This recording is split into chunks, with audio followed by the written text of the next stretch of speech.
Pourquoi tant de haine? Comment peut-on accepter La haine. La haine intacte. La vengeance et la haine. Ce n'est pas acceptable. Je vous demande de vous arrêter. Taisez-vous!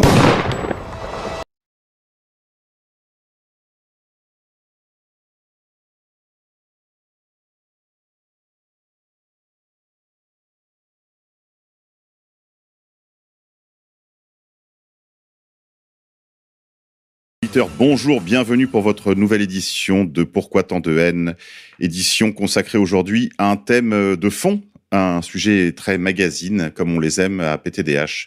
Je voudrais remercier la technique sans qui cette émission ne serait pas possible, et je reçois tout de suite nos deux invités. Alors, on va commencer par le plus âgé, le plus titré dans le grade. Camille Vert, bonjour. Bonjour. Et Jérôme Alzan, auteur maison, auteur aux éditions Contre-Culture.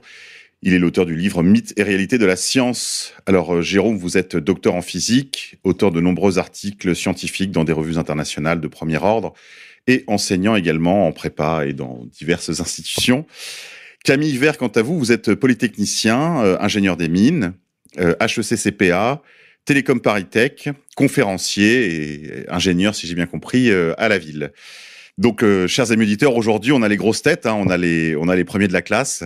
Donc, on va parler avec ces deux messieurs d'un sujet qui nous occupe depuis quand, Camille Vert? Depuis les années 60 à peu près?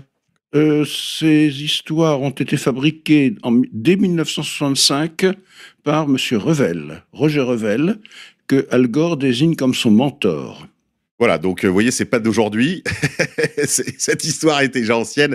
On va parler de changement climatique, réchauffement climatique, dérèglement climatique. Alors surtout dérèglement climatique anthropique, puisqu'on va y venir. Ces notions sont évidemment assez floues, même si elles sont dans toutes les pages des journaux aujourd'hui. On peut pas ouvrir un journal sans qu'on nous parle de cela. Même si y a des sujets un petit peu qui sont comme des serpents de mer. Je pense par exemple au trou dans la couche d'ozone dont on parlait beaucoup il y a une époque et puis qui a visiblement disparu.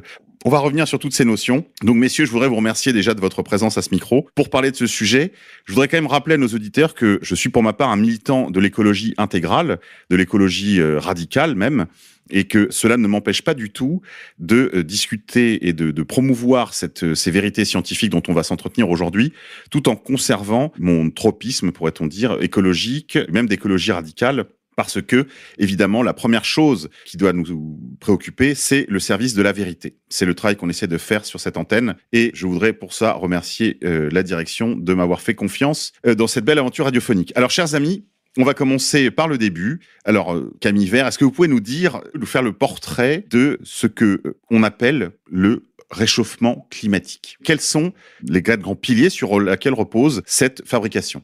Il s'agit effectivement d'une fabrication telle qu'annoncée par le rapport publié par la Maison-Blanche des États-Unis en novembre 1965, rédigé par Roger Revel, avec, j'allais dire, la complicité du directeur des études de la météo américaine, Smagorinsky.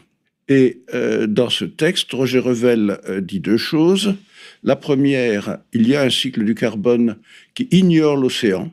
L'océan, c'est le principal réservoir de carbone du monde.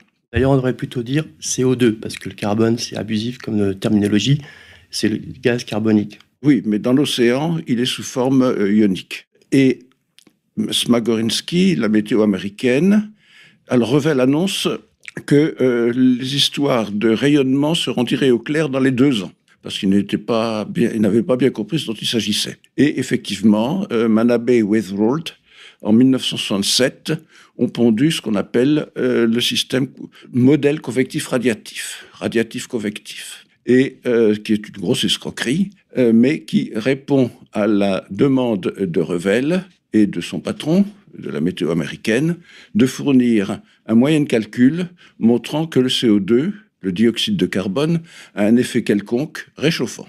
Alors, il est fait référence dans le texte de Revel aux histoires d'Arrhenius. On va y revenir tout à l'heure. Mais j'aimerais déjà, si vous voulez bien, qu'on s'arrête sur les 4 assertions. Donc, les 2 assertions principales sont 1, on ignore l'existence de la vapeur d'eau, quasiment. 2, on a un cycle du carbone entièrement fabriqué, qui ignore l'océan, qui est le principal réservoir. Et 3, on raconte des histoires sur le rayonnement infrarouge thermique. En effet, comme vous le savez peut-être, il y a 2 types de rayonnement. Le rayonnement solaire, qui est l'aliment de tout ce qui vit sur la planète, et le rayonnement infrarouge thermique, qui est une sorte d'excrément, qui est une conséquence de tout corps rayonne à sa température. Vous rayonnez à votre température, qui est 33 degrés ou 37 degrés sur la figure, selon que vous avez ou non la fièvre. Donc, dans vos travaux, auxquels je ne peux que renvoyer les auditeurs qui voudraient approfondir cette question, je voudrais commencer par signaler le site internet sur lequel on peut trouver, on va dire, les premiers éléments qui peuvent permettre d'entamer une réflexion sur ces sujets. En particulier, donc, le site internet laphysiqueduclimat.fr, dans lequel vous avez plusieurs de vos textes qui sont disponibles, mais également un petit coin à vous, qui s'intitule Le coin de Camille Vert. Vous pouvez également retrouver de nombreux articles, de nombreux PDF. Tout ça est très facile d'accès.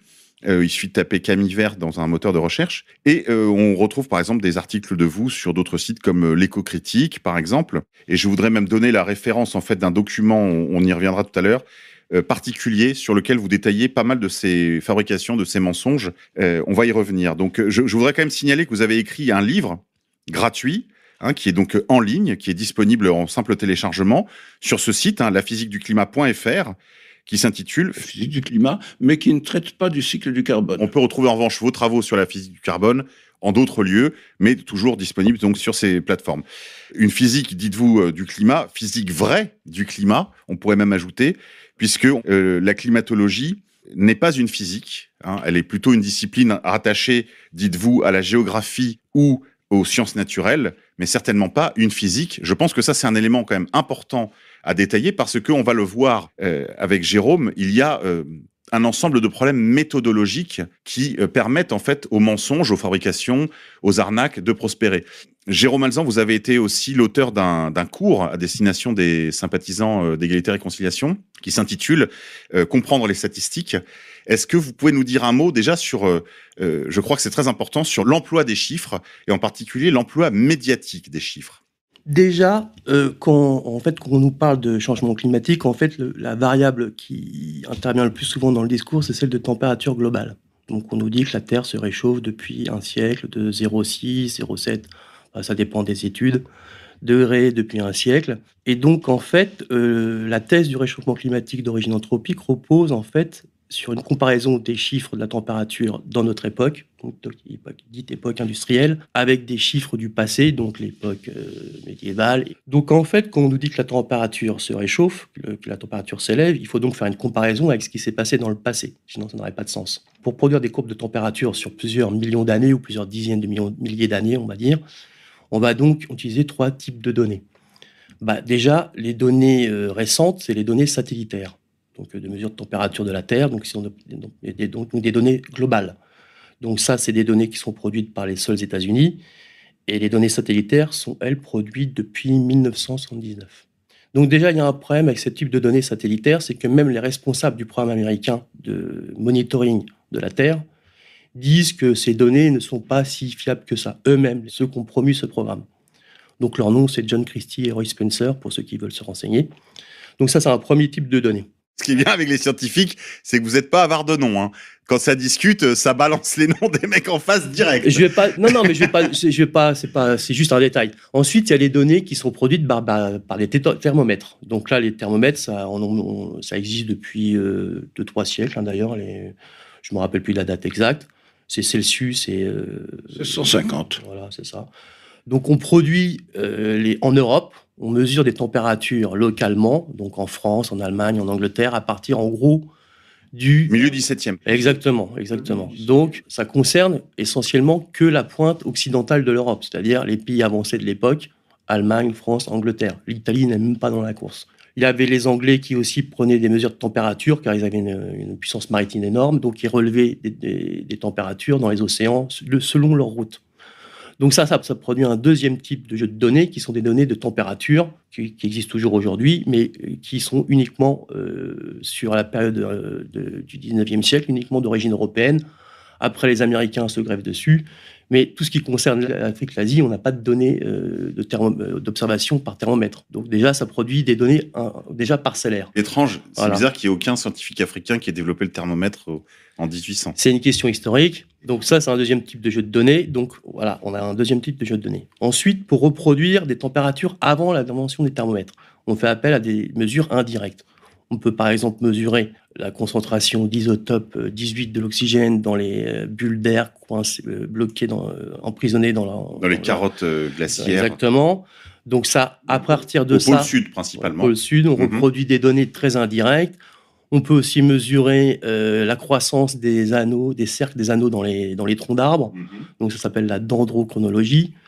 Il y avait un Américain qui était spécialiste de ça, qui s'appelait Michael Mann, qui a produit donc des courbes de température sur plusieurs milliers d'années avant notre époque. Et il y a tout un tas de techniques pour remonter à des températures plus anciennes. Donc en fait, on est face à plusieurs jeux de données très parcellaires, donc soit géographiques, parce que pour les thermomètres, c'était que l'Europe.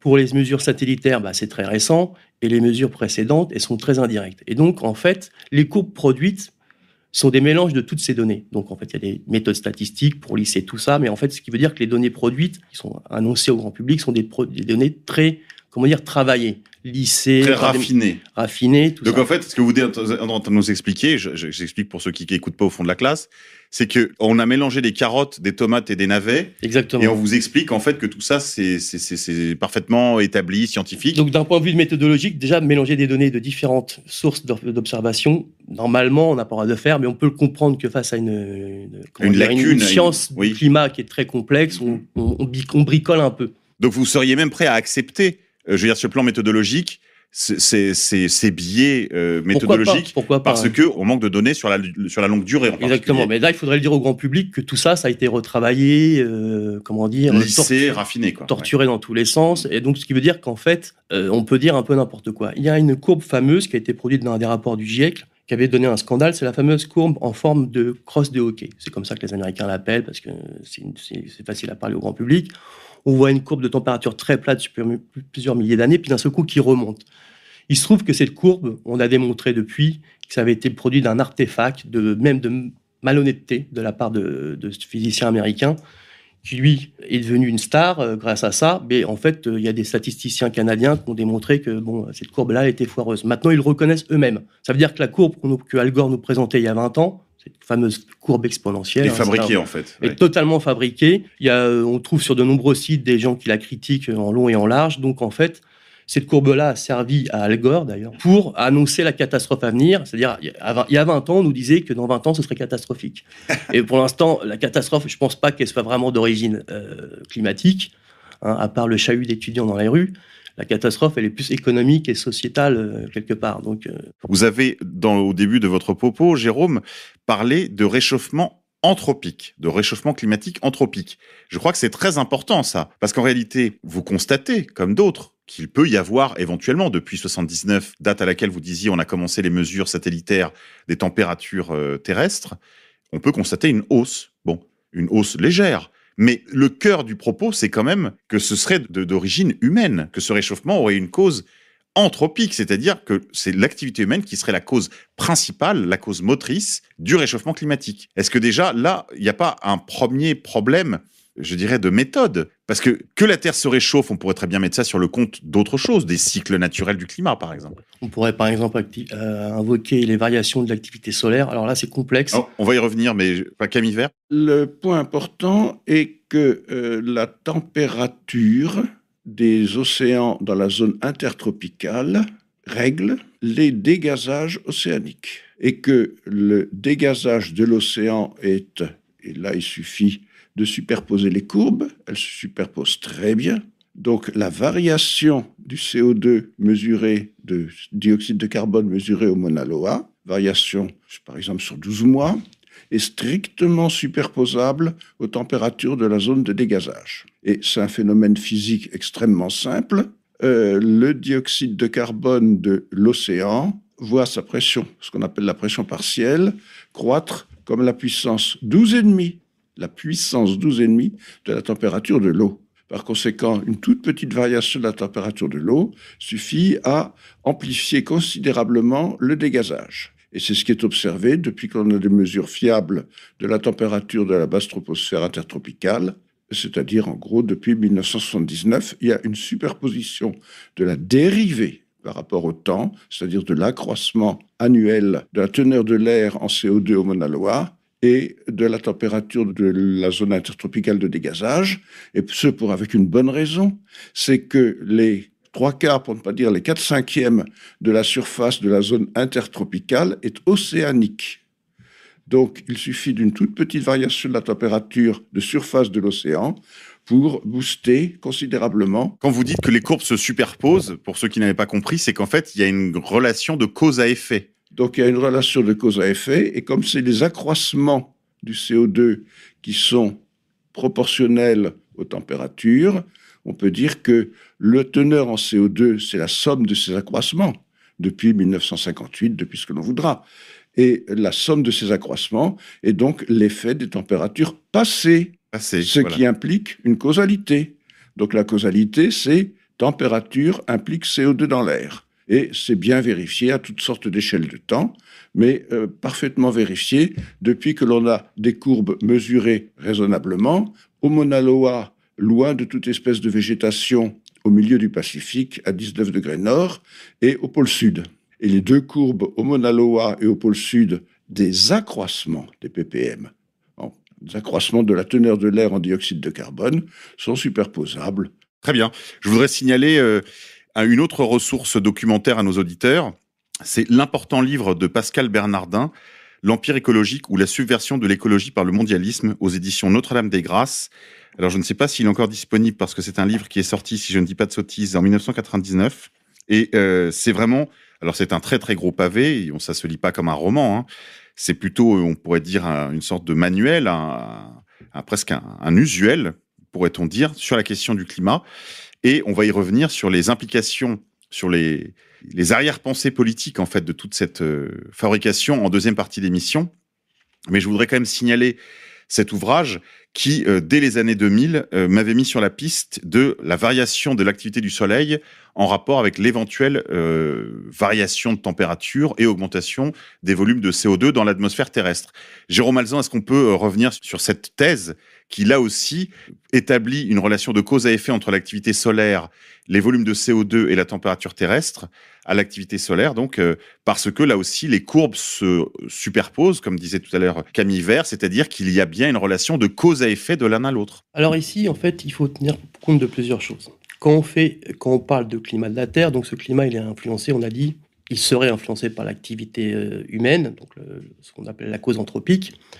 Juste un petit chiffre au passage, un Français moyen émet 4 tonnes de CO2 par an uniquement du fait de la combustion d'énergie fossile. Un individu moyen émet une demi-tonne de CO2 uniquement par la respiration.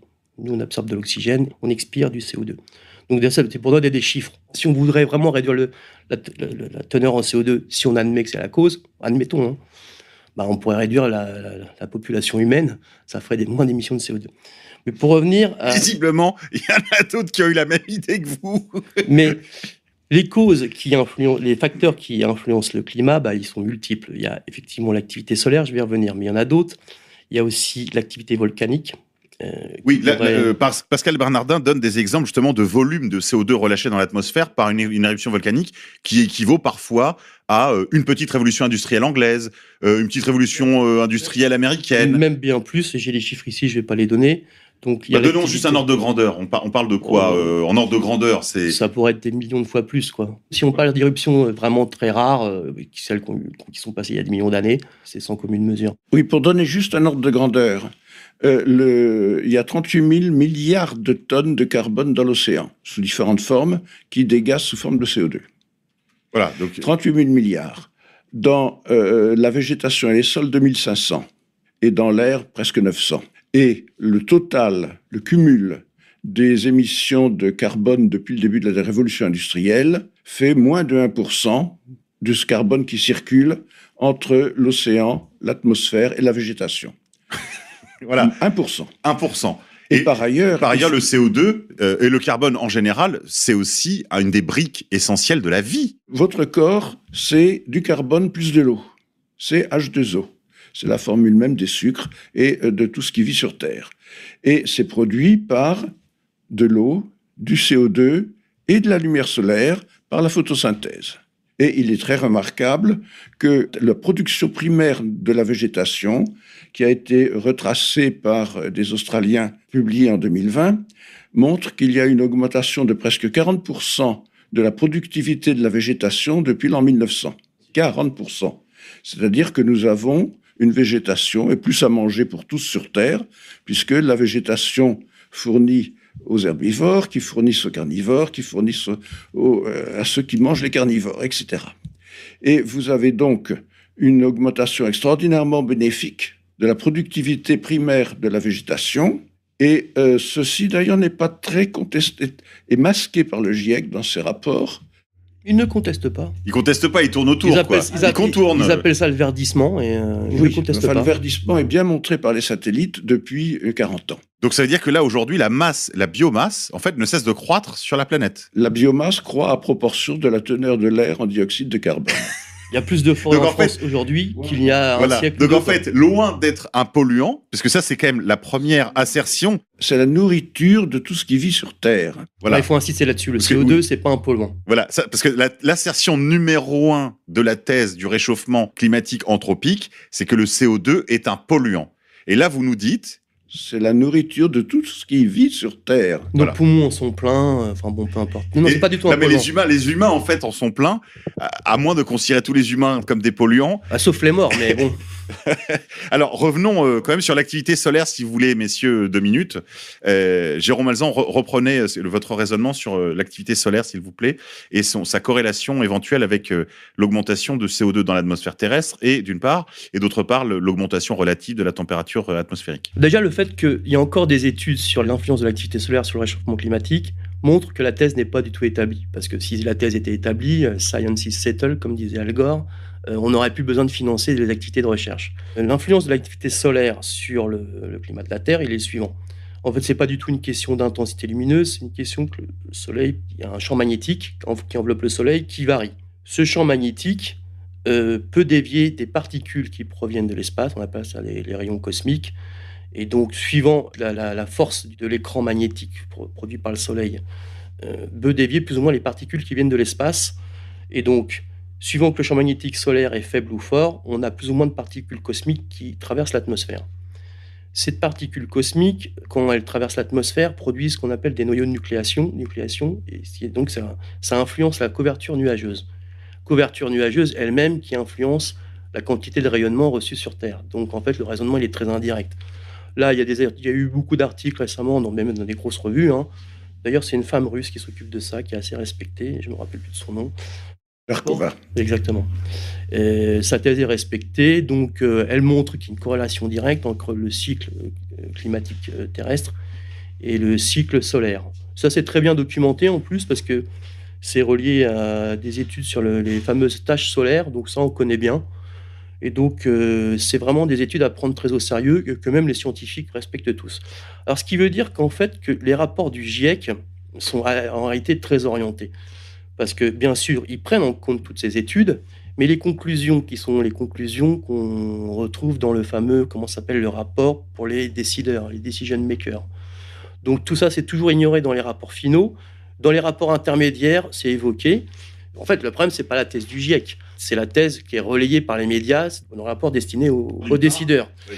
Et je voudrais juste rajouter une chose. Même dans le rapport du GIEC, quand on regarde les courbes, les courbes de température qui sont produites par les modélisateurs, donc un modèle physique, c'est quoi ?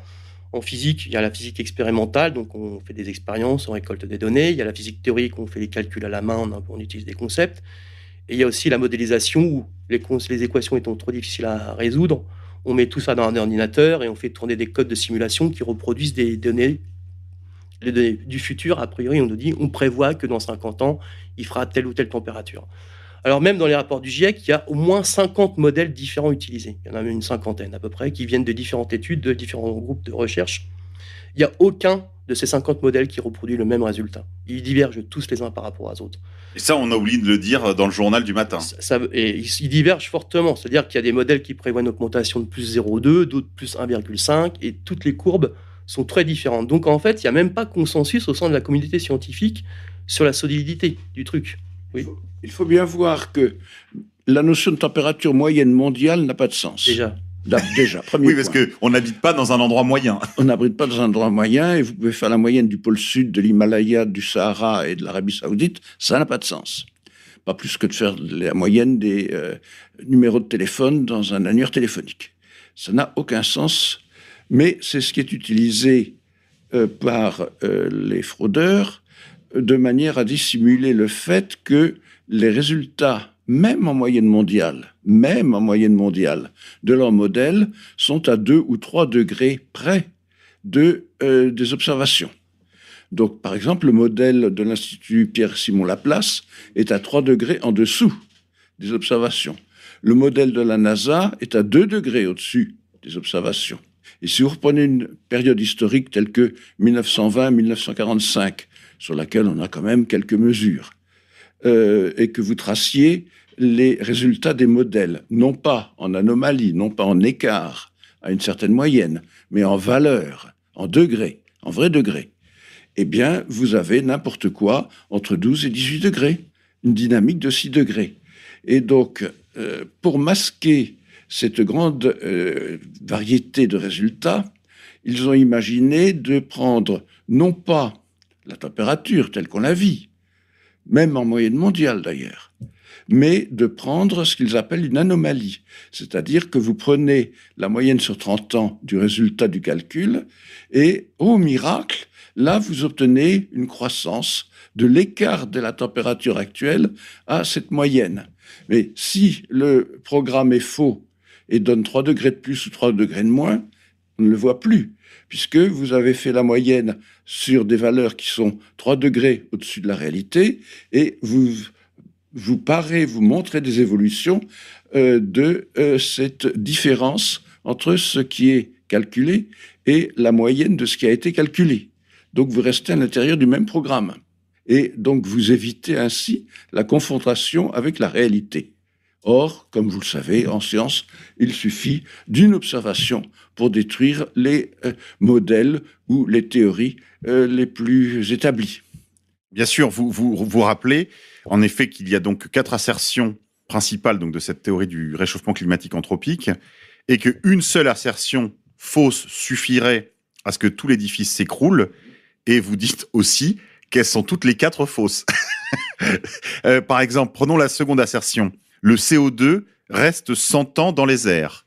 D'après le modèle, on va dire, dominant, le modèle du GIEC, etc., le CO2, à la différence de tous les autres composés chimiques... Le CO2 fossile. Voilà. Par contre, les plantes et les océans froids sont dotés d'un pouvoir absolument surnaturel qui est celui de distinguer les molécules de CO2 selon leur origine.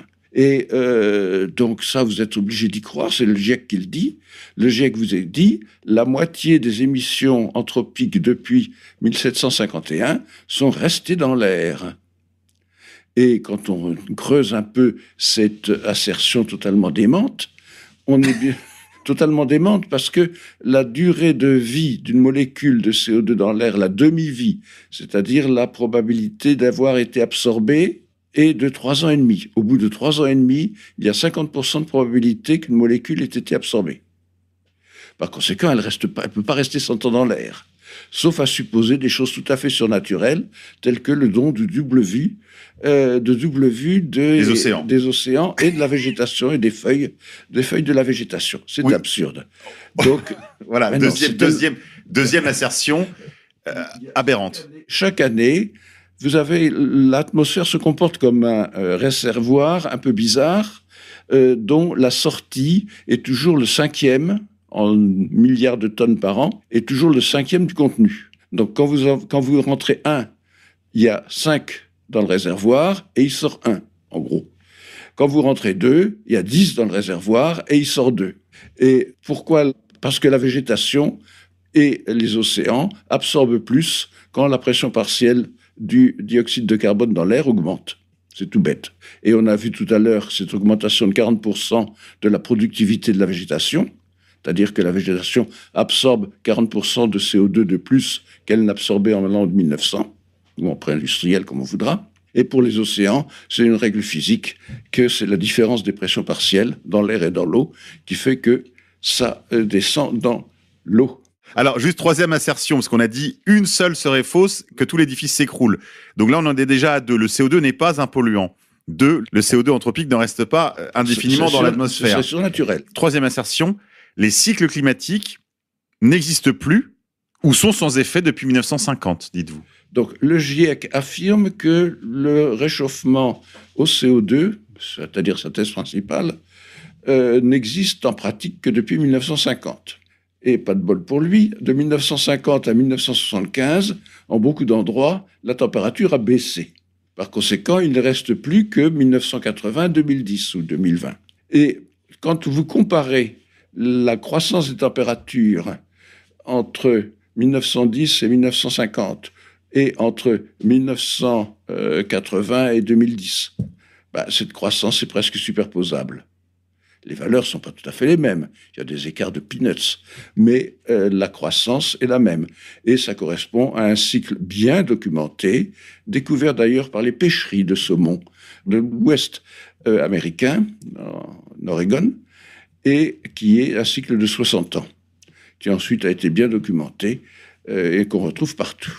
Oui, c'est une chose dont parle également Pascal Bernardin dans son livre donc l'Empire écologique ou la subversion de l'écologie par le mondialisme. Ces cycles climatiques qui sont en effet documentés, en particulier, comme vous le disiez, par des activités agricoles, par exemple, qui ont besoin en fait d'une certaine prévisibilité, on va dire, de leurs activités, et qui donc ont documenté des températures, des variations dans les volumes glaciaires, dans la température des eaux, par exemple, etc. Alors, les glaciers sont un bon témoin, la position de l'extrémité de la langue glaciaire, mais là, c'est des cycles de 200 ans et de 1000 ans. Voilà, donc il y a plusieurs cycles, rappelez-vous. Il y a des cycles superposés, un grand nombre de cycles. Voilà, c'est comme en économie, pourrait-on dire. Il y a des cycles de 3 à 5 ans, des cycles de 60 ans, des cycles de 120 ans, et puis des cycles de 1000 ans, voire de 2000 ans, par exemple. Même 100 000 ans. Hein. Oui. Si on tient compte des paramètres orbitaux, il y a les paramètres orbitaux, c'est de la Terre, la position de la Terre, le mouvement de la Terre autour du Soleil, c'est un mouvement complexe, hein, il y a révolution, rotation, précession des équinoxes, précession du périastre. Donc il y a des cycles, ça c'est un mathématicien serbe qui est ultra connu, c'est les cycles de Milankovitch, qui dit que il y a des cycles de 100 000 et 10 000 ans, il y a des périodes glaciaires et interglaciaires. Bon, là, on ne peut rien jouer là-dessus du tout, nous. C'est les paramètres orbitaux de la Terre. Oui. Jamais l'homme ne... À moins qu'on se préoccupe du sort du système solaire, après, si on se préoccupe de la galaxie aussi. Et là, il est très, très amusant de voir que les théories d'Arrhenius, publiées en 1896... Alors ça, on va y venir tout de suite. On va y venir tout de suite, juste après la pause. If you've ever heard of Pythagorean tuning, you know that the number 432 is quite important. A tone that vibrates at 432 cycles per second.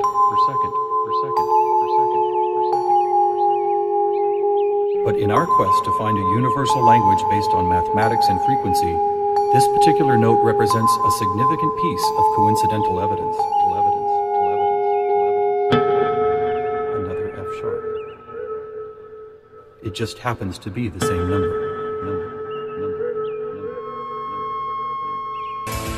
Les théories d'Arrhenius sont fondées sur le CO2. Elles sont fausses parce qu'avec les spectres d'absorption de la vapeur d'eau et du CO2, qui en 1896 n'étaient pas bien connus en infrarouge thermique, c'est-à-dire dans une zone où les mesures étaient très compliquées à l'époque. Elles le sont d'ailleurs toujours. Les spectres étaient presque inconnus et les hypothèses d'Arrhenius sur ces spectres font que si on utilise les formules d'Arrhenius avec les spectres exacts, modernes, d'absorption de la vapeur d'eau du CO2, on trouve plus 2/10 de degré. 2/10 de degré. Et donc, ça ne peut évidemment pas expliquer les alternances de périodes glaciaires et interglaciaires. Nous sommes dans une période interglaciaire, mais il y a 20 000 ans, on était dans une période glaciaire avec 3 km de glace au-dessus de Stockholm. Alors revenons là-dessus justement, parce que vous évoquez la ville de Stockholm. Donc Svante Arrhenius est un scientifique suédois. Il a publié un article important à l'époque, Théorie de l'effet de serre atmosphérique de l'influence de l'acide carbonique dans l'air sur la température du sol, publié en 1896, rappelez-vous. Et en fait, vous expliquez donc dans vos travaux, on va dire, de vulgarisation à l'égard du public d'ignorants que nous sommes, que cet article, en fait, est toujours une référence, c'est même la matrice, en fait, de la thèse générale du réchauffement climatique anthropique. Or, vous dites que les calculs qu'il y a dans cet article de Arrhenius ont depuis été trouvés faux. Et d'autre part, il s'appuie également sur des théories qui ont depuis été abandonnées, comme celui de l'éther solide. Est-ce que vous pouvez nous dire un petit peu plus sur cet article et son importance? Donc, cet article d'Arrhenius est revendiqué par François Mabry-Héon, par Jouzel, etc., comme le début de la démonstration de l'effet du dioxyde de carbone. On appelle l'effet de serre, donc. Ouais. Et de ce qu'ils appellent l'effet de serre, qui est une pure fabrication. Et si vous regardez cet article, je répète, vous reprenez les formules d'Arrhenius et vous trouvez plus de dixièmes de degré. Et si vous lisez l'article d'Arrhenius jusqu'à la fin, vous voyez qu'il explique que sa théorie au CO2 expliquerait tout et que les variations orbitales de la Terre, de l'insolation, enfin ce qui est devenu la théorie de Milankovitch, n'a aucun sens. Vous avez donc une théorie fausse, révélée fausse d'Arrhenius. Il y a un consensus scientifique sur les calculs faux d'Arrhenius. Hein. Là, vous avez un blog de Hans Ehren, qui est un ingénieur néerlandais qui a refait les calculs, et vous avez la thèse d'habilitation à diriger les recherches de monsieur Jean-Louis Dufresne, et ses slides qui montrent que, effectivement, ça fait 2 dixièmes de degré. Et que les bases sur lesquelles se fondait Arrhenius, c'est-à-dire les spectres d'absorption de la vapeur d'eau et du CO2, sont fausses. Voilà, ça c'est quand même important de le rappeler, parce que ça c'est vraiment la matrice de la théorie. Donc c'est vraiment Arrhenius contre Milankovitch, et il a fallu attendre, alors pour Milankovitch, 2005 pour qu'un papier de monsieur Roux, ROE, intitulé « En défense de Milankovitch », rappelle une chose à peu près évidente, mais vous verrez que ça a un rapport aussi avec le dioxyde de carbone. Cette chose évidente est que quand vous tracez le volume des glaces depuis 800 000 ans, en fonction du temps, quand vous tracez l'insolation à 65 degrés nord, en fonction du temps, c'est-à-dire le résultat du calcul de Milankovitch, pas de corrélation. Ah, c'est bien embêtant pour Milankovitch. Mais par contre, si vous tracez la dérivée du volume des glaces, la variation avec le temps du volume des glaces, c'est-à-dire à peu près la fusion des glaces, en fonction de l'insolation, là, ça colle parfaitement bien. Donc, vous n'avez même plus besoin d'invoquer Arrhenius, le CO2 ou quoi que ce soit. Il suffit de l'insolation à 65 degrés nord. Et M. Roux montre des corrélations à peu près parfaites. C'est un peu dans le même esprit que si vous voulez chercher une corrélation entre le CO2 dans l'air, le dioxyde de carbone dans l'air, et les températures, c'est pas bon. Vous obtenez des courbes, certes, elles croissent un petit peu, mais elles croissent très différemment.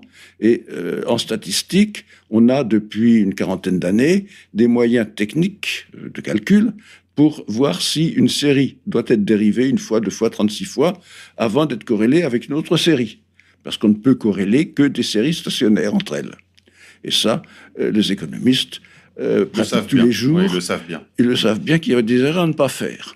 Oui, bien sûr. Ce qui est amusant, c'est que toutes ces choses sont absolument établies en matière économique, comme vous le rappelez. Et pourtant, dès qu'on commence à parler de climat... Les géologues l'ignorent, les météorologistes à peu près aussi. En fait, les règles les plus sommaires en fait, des lois statistiques s'évaporent devant une attitude quasiment religieuse, en réalité. On est bien d'accord. Je me retourne à nouveau vers Jérôme Alzan. Une de vos préoccupations, quand même, c'est la question méthodologique.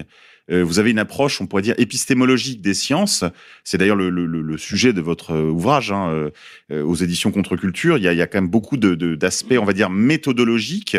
Il y a une chose que nous discutions avant de commencer cette émission, Jérôme, c'est ce sentiment, et c'est une chose que j'ai déjà discuté avec un autre des auteurs maison, Nietzsche, que la rationalité semble, elle aussi, s'évaporer. On a l'impression que, finalement, que les lois de la physique n'ont plus cours, tout simplement.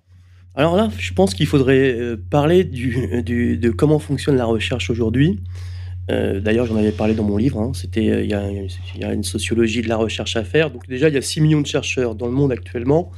Donc parmi ces 6 millions, c'est une communauté massifiée finalement, donc on est très loin d'une aventure, de quelques individus, comme c'était le cas au XVIIIe, au XIXe siècle. Donc là-dedans, il y a des phénomènes d'hyper-compétition et d'hyper-spécialisation qui sont fatales dans une communauté aussi grosse. Donc tous les chercheurs ne parlent pas le même langage, finalement, entre eux. Et comme c'est un peu humain, tout le monde a tendance à tirer la couverture vers soi-même. Donc, si vous avez des spécialistes des océans, ils vont vous dire que c'est eux qui ont raison. Des spécialistes de l'atmosphère, ils vont vous dire que c'est raison. Et puis surtout, il y a une concurrence exacerbée, donc due au phénomène d'hyper-compétition entre les chercheurs, parce que maintenant, les chercheurs doivent chercher leur propre argent pour financer leur propre recherche. Donc, ils ont leur salaire propre payé par l'État ou l'institution qui les emploie. Mais il faut faire appel ils candidatent à des projets qui sont évalués, donc ils sont en compétition les uns avec les autres. Donc faire une carrière de chercheur, c'est avoir beaucoup de projets, donc quelque part, c'est séduire. Et donc il y a des phénomènes comme ça, un petit peu très peu scientifiques qui se passent. Donc quand vous écoutez un chercheur à la télé ou à la radio, il faut toujours se demander qui le paye, comment il finance ses voyages dans les conférences, ainsi de suite, quels sont ses réseaux, parce que s'il veut monter dans la hiérarchie, il doit effectivement, avoir le dos rond. On ne monte pas dans la hiérarchie en étant le meilleur, mais en étant le plus mou, je dirais. Le plus servile. Le plus servile. Là, je viens de relire les commentaires sur la société du spectacle de Guy Debord. Il y a tout un passage sur ces considérations-là. Également un livre sur le après l'effondrement aux éditions de l'Encyclopédie des nuisances, où on parle justement longuement des universitaires, de la recherche. Et en réalité, on voit, en effet, si on fait cette sociologie qu'a fait un peu l'auteur donc de ce livre Après l'effondrement, qui avait écrit un premier livre, L'effondrement de la TGBNF, donc la Très Grande Bibliothèque Nationale de France, et il les décrit comme étant un milieu parfaitement servile. Et un milieu de servile, pourquoi ? D'abord parce que ce sont des fonctionnaires. Et ensuite, servile pour les raisons que vous disiez, c'est-à-dire qu'en fait, tout le monde court après l'échalote, tout le monde veut l'assiette au beurre, et on sait bien, on va y revenir un peu plus longuement, que le GIEC, la climatologie, etc., visiblement est une science extrêmement recherchée pour produire des budgets étatiques de recherche. Mais reprenez, je vous en prie, Jérôme. En fait, en France, si vous écoutez les chercheurs qui interviennent toujours dans les médias, les grands médias, on trouve 3 ou 4 noms. Vous avez Jean Jouzel, qui a présidé ou co-présidé le GIEC, je ne me rappelle plus, on le présente comme prix Nobel, mais on ne rappelle jamais qu'il est prix Nobel de la paix. Oui, c'est un physicien, entre guillemets. Alors, Jean Jouzel, c'est celui qui fait la couverture de Paris Match. Donc, vous voyez, il l'a fait plusieurs fois. Il y a Hervé Le Treut. Je défie quiconque de me dire qu'il comprend de quoi il parle. C'est confus, permanent. Et il y a une troisième qui s'appelle Valérie Masson-Delmotte. Alors, j'ai ici une citation d'elle. Elle est présentée comme physicienne spécialiste du climat. Voilà ce qu'elle dit sur un site qui s'appelle Good Planet. Déjà, c'est pas bon signe. Good Planet, c'est la fondation de l'écologiste à hélicoptère, celui qui fait des photographies par avion. Yann Arthus Bertrand, exactement. Ok, d'accord. Voilà ce qu'elle dit. Alors, c'est une des 3 spécialistes qu'on nous présente dans les médias. J'ai entendu Greta Thunberg en Pologne, lors de la COP 24. Donc, la COP, c'est les conférences mondiales sur le climat. Elle m'a impressionné par la profondeur de sa réflexion. Elle a complètement intégré dans sa manière de voir les choses le changement climatique et ses enjeux. Je retrouve ces réflexions chez certains de mes étudiants et chez certains enfants. À la différence des personnes plus âgées, ils ont compris l'importance des enjeux du changement climatique et en ont fait une priorité. Voilà, ça, c'est une responsable, c'est une scientifique de haut niveau. Voilà, donc en fait, des scientifiques de haut niveau qui se font faire la leçon par des enfants Asperger. Alors, je crois qu'elle n'y croit pas vraiment elle-même, c'est juste que, voilà, c'est vraiment... là, elle passe de la bourse à polir, en fait, à ses bailleurs, ses bailleurs de fonds. Et surtout... elle envoie des signaux, en fait, à la classe politique pour qu'il lui fasse un chèque. Exactement. Et la réflexion des enfants est bien plus importante que la réflexion des scientifiques de plus âgés, qui eux sont des vieux barbons. Qu'on fait 8 ans d'études, plus des post-docs, plus des nuits entières sur des publications. Non, mais c'est mieux d'avoir Asperger et de voir le CO2 à l'œil nu. Donc d'emblée, moi, je la crois pas. Je peux pas la prendre au sérieux. Donc, mais pourtant, elle nous est présentée comme étant une des grands responsables de. Mais en fait, c'est une Lysenko. Là, il y a un chapitre dans l'ouvrage de Bernardin qui s'intitule, la deuxième partie de son ouvrage, La science folle ou l'héritage de Lysenko. Alors Lysenko, je rappelle que donc c'est ce généticien entre guillemets soviétique qui était en réalité un scientifique à la botte de Staline et qui, on va dire, a mis la science au service des vérités entre guillemets, des vérités provisoires du Parti communiste de toutes les Russies. Donc est-ce qu'on peut parler là aussi d'une sorte de lysenkisme occidental avec cette histoire de GIEC? C'était extrêmement simple. Camille Vert. Roger Gérard Schwarzenberg, ministre de la Recherche en 1998 ou 97 dans l'équipe Jospin, a dit très clairement j'ai deux grandes priorités qui sont le trou d'ozone et l'effet de serre, et j'ai nommé comme président du CNRS Monsieur Gérard Méchy, qui est un grand spécialiste de ces deux sujets. Donc c'est de la science financée pour des objectifs politiques sur deux sujets qui sont totalement délirants. Le premier, le trou d'ozone, puisque... n'existe plus. Alors, on en parle en début d'émission. Qu'est-ce qu'il est devenu, ce trou de l'ozone? On n'ose plus en parler, parce qu'il est évident que l'ozone est produite là où il y a du soleil, c'est-à-dire dans la zone équatoriale et intertropicale, et transportée par la stratosphère, par le mouvement de l'air de la stratosphère, vers les pôles. Puis de temps en temps, ce tapis roulant qui amène de l'ozone vers les pôles est au début du printemps un petit peu interrompu ou perturbé. Et alors on crie au trou d'ozone. Mais le trou d'ozone, comme le montre très bien Bernardin dans son ouvrage, a été bien identifié dès 1940. Il est saisonnier, en fait. Il est saisonnier, c'est une conséquence du mouvement de l'air. Comme la grippe, en fait. Mais ça n'a aucune importance pratique, parce que les pingouins, même au printemps, ne sont pas très exposés aux UV. Pourquoi ? Parce que le soleil, il est très bas sur l'horizon. Avant le réchauffement climatique anthropique, avant la couche d'ozone, il y avait la menace d'une sorte d'hiver, de glaciation dans les années 70. Le grand refroidissement. Alors, comment expliquer ces alternances, je dirais, de menaces apocalyptiques, Camille Vert? Des gens qui voulaient des crédits pour leur laboratoire. Les gens qui écrivaient les articles dans les années 70, comment ils justifient aujourd'hui qu'ils ne parlent plus de refroidissement, mais de réchauffement? Ils expliquent qu'on a mal lu ce qu'ils avaient écrit et qu'on lit mal, qu'on ne comprend pas tout à fait ce qu'ils avaient voulu dire. En fait, la communauté scientifique croule sous des millions de publications. C'est quasiment impossible pour un étudiant aujourd'hui de rentrer profondément dans le sujet. D'emblée, il est pris dans un train qui est pas forcément celui de la vérité. Si il se rebelle, on va lui dire attention, tu n'auras pas ta thèse, ou en général on l'a toujours, mais tu n'auras pas de carrière plus tard. Donc c'est un consensus qui est nourri par la peur du déclassement social, c'est clair. Les scientifiques qui contestent la thèse, on en trouve, même des grands, il y en a beaucoup d'ailleurs, ils parlent toujours en fin de carrière. Une fois que la maison est payée, on n'a pas besoin, on peut ouvrir sa bouche un petit peu, et donc on trouve un florilège de citations, j'en ai plusieurs ici, je ne vais pas le faire, mais des grands physiciens, des réputés, qui critiquent le fait qu'on a tendance à confondre les résultats des modèles avec la réalité. Et donc... Et puis les modèles, on peut toujours s'amuser à régler des paramètres pour que ça fitte, pour que ça rencontre les données expérimentales. Donc en fait, ce qu'il faut conclure là provisoirement, c'est que données expérimentales, il n'y a pas consensus scientifique en réalité. On trouve plein d'opinions divergentes. Il n'y a pas du tout consensus scientifique, contrairement à ce qu'on nous dit. Il y a consensus des scientifiques médiatiques, mais quand vous discutez dans les bureaux porte fermée, c'est pas du tout clair, quoi. Donc ça, il faut le dire. Et c'est pas des scientifiques marginaux, c'est des gens qui ont fait des carrières, qui ont une réputation. On peut en citer plusieurs.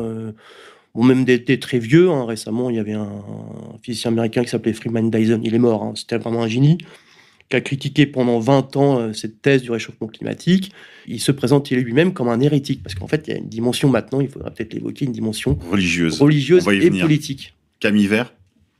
Oui, vous avez mentionné Jouzel. J'ai interrogé Jouzel sur le cycle du carbone, en lui disant comment voulez-vous que le carbone anthropique reste dans l'air 100 ans, alors que la demi-vie est de 3 ans et demi.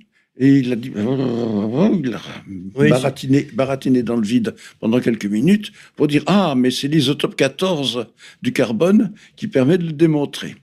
L'isotope 14 du carbone était l'arme de Roger Revel dans son rapport de 1965. Mais pas de veine pour eux. Depuis 1950, il y a eu des explosions thermonucléaires dans l'atmosphère. Mururoa, puis toutes les explosions américaines et russes. En Arizona, la par exemple. Tsar Bomba. Et qui ont mis dans la stratosphère une quantité considérable de carbone 14, qui redescend peu à peu vers la troposphère. Par conséquent, aucune observation postérieure à 1950 n'a de sens pour prouver l'existence du CO2 anthropique dans l'air, ou sa permanence. Donc ça, c'est pour Jouzel et Roger Revel. Donc c'est une escroquerie que d'invoquer le carbone 14 radioactif, puisque le carbone 14 radioactif que nous vivons actuellement vient des explosions thermonucléaires des années 1960-65, avec la Tsar Bomba soviétique de 1964, je crois. Hervé Le Treut manipule le langage de la manière la plus absconse en expliquant des choses extrêmement confuses, un peu comme l'oracle de Delphes. Ils font des prophéties ambiguës. Des prophéties ambiguës. C'est-à-dire que des trucs qui peuvent tomber à droite, à gauche. Finalement, on pourra toujours dire qu'ils avaient raison, quoi. Absolument. Il faut inviter les auditeurs à taper Hervé Le Treut dans YouTube et écouter quelques vidéos. Alors, juste l'orthographe du nom, s'il vous plaît. L-E-T-R-E-U-T. Voilà. Le Treut, lui, il dit effectivement, le CO2 reste 100 ans dans l'atmosphère. Sa durée de vie est de 100 ans. Sa demi-vie est de 100 ans. Donc, d'une part, il confond la demi-vie et la durée de vie. Il confond 3 ans et demi et 5 ans. Et d'autre part, il affirme cette absurdité que le CO2 anthropique venant des combustibles fossiles resterait dans l'air, et alors que le CO2 des dégazages naturels, qui est 20 fois plus grand, disparaîtrait instantanément. Et quand on lui pose la question, il prend un air inspiré et se dit « mais c'est une réponse impulsionnelle ». Réponse impulsionnelle, c'est bien connu des électroniciens et des automaticiens. Quand vous mettez un choc au démarrage à t égale 0, vous regardez comment l'effet de ce choc se propage. Et ces réponses impulsionnelles ont été entièrement fabriquées par des laboratoires à la demande, de manière à isoler l'océan. Donc, oui, quand vous y revenez souvent. L'océan, en fait, est sorti des calculs. L'océan est sorti des calculs par toutes sortes d'artifices et de raisonnements faux, dont l'utilisation de la relation dite de Revel, qui ignore absolument l'effet des températures. Donc, quand vous sortez l'océan, il vous reste la végétation, c'est-à-dire 500 milliards de tonnes, l'air, c'est-à-dire 700 milliards de tonnes, ou aujourd'hui presque 900, et vous pouvez dire effectivement que le combustible fossile serait parti pour moitié dans l'air, moitié dans la végétation. Mais à condition que vous ayez supprimé les sols et supprimé l'océan. C'est quand même un peu beaucoup. Voilà. Oui, c'est beaucoup, mais ça les empêche, ça ne les freine pas. Et je pense que il est temps d'aborder la dimension religieuse de cette affaire de réchauffement climatique anthropique. Jérôme Malzan, est-ce que on peut dire d'abord que c'est une religion à mystère, hein, parce qu'il y a, vous disiez tout à l'heure, Camille Vert, ce langage ambigu, sibyllin de certains scientifiques, amphigorique, et puis il y a toujours cette possibilité de se réfugier derrière le traficotage des nombres, hein, on en parlait tout à l'heure, les chiffres, on peut leur faire dire à peu près ce qu'on veut. D'abord parce qu'on l'a dit en début d'émission, il y a des carottes, des tomates et des oignons tout mis ensemble. C'est une religion à mystère, disais-je, mais c'est aussi une religion apocalyptique. Il y a une dimension apocalyptique. Et en fait, les climatologues réunis dans le GIEC, d'une certaine façon, nous promettent une rédemption aussi. La rédemption par la transition énergétique, transition écologique. Cette religion a ses prophètes. Elle a même sa croisade des enfants. Pour ceux qui se souviennent, au Moyen-Âge, il y a eu plusieurs initiatives de très jeunes enfants, 10-12 ans, qui se lançaient en croisade et qui parfois partaient vraiment vers la Terre Sainte, emmenant avec eux les enfants des villages qu'ils traversaient. C'est un épisode très amusant et parfois qui a fini dramatiquement d'ailleurs. Mais là, on assiste vraiment à la résurrection de la croisade des enfants avec ce Friday for Future. Est-ce que vous pouvez élaborer un peu sur ce sujet, Jérôme Malzan, de cette religion à mystère, de cette religion apocalyptique? Et ces saintes écritures qui sont les rapports du GIEC. Ah oui, c'est vrai qu'il y a les écritures révélées du rapport du GIEC, ou d'ailleurs on pourrait en dire un mot, peut-être un mot quand même tout à l'heure, du traficotage des chiffres, justement, parce qu'il y a eu un scandale, on se souvient, il y a 4-5 ans maintenant, en préparation de la COP21, des mails avaient été publiés, voilà, le Climate Gate, montrant qu'il s'agissait quand même de bien raffiner, bien ficeler les chiffres, pour aller toujours dans le même sens, c'est-à-dire justement la proclamation de la foi. C'est ce qu'on appelle une escroquerie en bande organisée. Il y a beaucoup de choses qui viennent en fait de la contre-culture américaine, californienne. Bon, il y a beaucoup de scientifiques. Il y a beaucoup de scientifiques en Californie. Donc, il y a une thèse qui a été lancée dans les années 60-70, c'est l'hypothèse Gaïa, donc qui est la Terre vue comme un organisme vivant à lui tout seul. Bon, déjà, c'est une thèse peu scientifique parce que on connaît pas de terrettes qui s'accoupleraient avec la Terre pour faire des petits terreaux, parce que la vie, c'est quand même la reproduction. Donc tout ça vient un petit peu de la contre-culture américaine. D'ailleurs, ça vient du New Age, en fait. Ça vient du New Age, ça vient de tout ça. Donc on a commencé à mélanger science, religion, mysticisme, ésotérisme, exactement, tout ça. Et donc tout ça, ça prospère sur la sécularisation des sociétés occidentales. Donc il y a un vide qu'il faut combler. Donc, oui, la sortie du religieux, en fait, l'être humain restant religieux... produit une nouvelle religion. Alors une religion un peu fanatique parce qu'elle est jeune et vivace. Donc, c'est ce qui se passe. D'ailleurs, le climat est tout à fait hystérique quand on parle de ces questions-là dans les débats grand public. Hein. On se souvient de la prise de bec entre Elisabeth Lévy, l'inénarrable Elisabeth Lévy, exactement. Et je ne sais plus quelle militante écologique c'était de la haine. Qui s'épouvantait, en fait, simple virtualité de remettre en question la foi en le réchauffement climatique anthropique et l'a mis hors d'elle. Et c'est vrai qu'on avait affaire là à une scène quasi d'hystérie religieuse. Mais ça, tout le monde peut le constater. Hein. Le débat est hystérique. Il y a un auteur, un scientifique qu'il faut citer, c'est James Lovelock. Donc c'est un peu l'initiateur comme ça dans le monde scientifique strictement confiné. Hein. C'est un peu l'initiateur de cette théorie un peu catastrophique. C'est quelqu'un qui est un scientifique de bon niveau, hein, il n'y a pas de problème là-dessus, mais qui a versé à un moment dans la littérature, ésotérique. Alors moi, je ne connais pas du tout ce truc-là. Apocalyptique. Un peu apocalyptique, sombre, des histoires de vampires. Moi, je ne sais pas, je connais pas bien tous ces trucs-là. Et il faut que je m'intéresse à lui, alors je vais regarder ça. Comment il s'appelait, Doc Huxley, tous ces gens-là, c'était un peu un mélange. Ouais, donc c'est James Lovelock. C'est le scientifique qui a un peu initié tout ça. Alors, c'est marrant, j'ai regardé sa fiche Wikipédia hier. En vieillissant, il a un petit peu évolué. Il a dit que c'était... Parce que lui, il a vraiment dit que c'était c'est vieux, hein, ça date des années 60. Hein. C'est un des... on court à la catastrophe. On court à la catastrophe. Et petit à petit, il a nuancé son discours en disant que c'était pas si grave que ça, finalement. Oui, parce qu'en fait, toutes les prédictions catastrophistes, moi, je me souviens quand j'étais petit, elles avaient cours. Je me souviens aussi même de le capitaine Cousteau, par exemple, hein, qui était quand même académicien.